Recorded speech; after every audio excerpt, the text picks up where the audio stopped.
நான் சொன்ன அந்த இன்னொரு ஃபஸ்ட் வந்து மிஷ்கின் போன வாரத்துக்கு அப்புறம் வர்ற முதல் மேடை இது. அதுதான் நான் சொன்ன அந்த இன்னொரு ஃபஸ்ட்டு.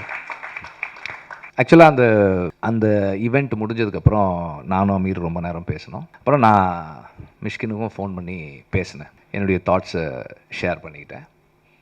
அண்ட் அவர் இமீடியட்டாக சொன்னது என்னென்னா, பாயிண்ட்ஸ் நோட்டட் வெற்றி, I agree and I have certain, இது பற்றி எனக்கும் சில கருத்துக்கள் இருக்குதுன்னு சொல்லி அவர் சொன்னார். நாங்கள் பேசினோம், ஷேர் பண்ணிக்கிட்டோம். அண்ட் ஒரு ஒரு ஒரு நிகழ்வு நடக்குது,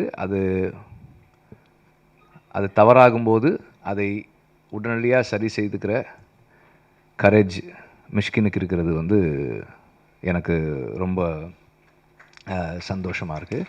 அண்ட் அது வந்து ஒரு அந்த அந்த அந்த that is a trait that we all should have. மற்றவர்களுடைய மனம் புண்படுதுன்னும் போது அதுக்காக வந்து மன்னிப்பு கோர்றது, பொறுப்பேற்றுக்கிறது ரொம்ப முக்கியமானதாக நான் பார்க்குறேன். Thank you for being here Mysskin. நீங்கள் இங்கே வந்தது வந்து வர்ஷாவுக்கும் வர்ஷாவோட டீமுக்கும் ஒரு பெரிய ஊக்கம். அண்டு இது கிராஸ் ரூட்டுக்கும் ஒரு பெரிய, நீங்கள் வர்றதால ஒரு பெரிய ஈவெண்ட்டாக இருக்குது இது. தேங்க்யூ.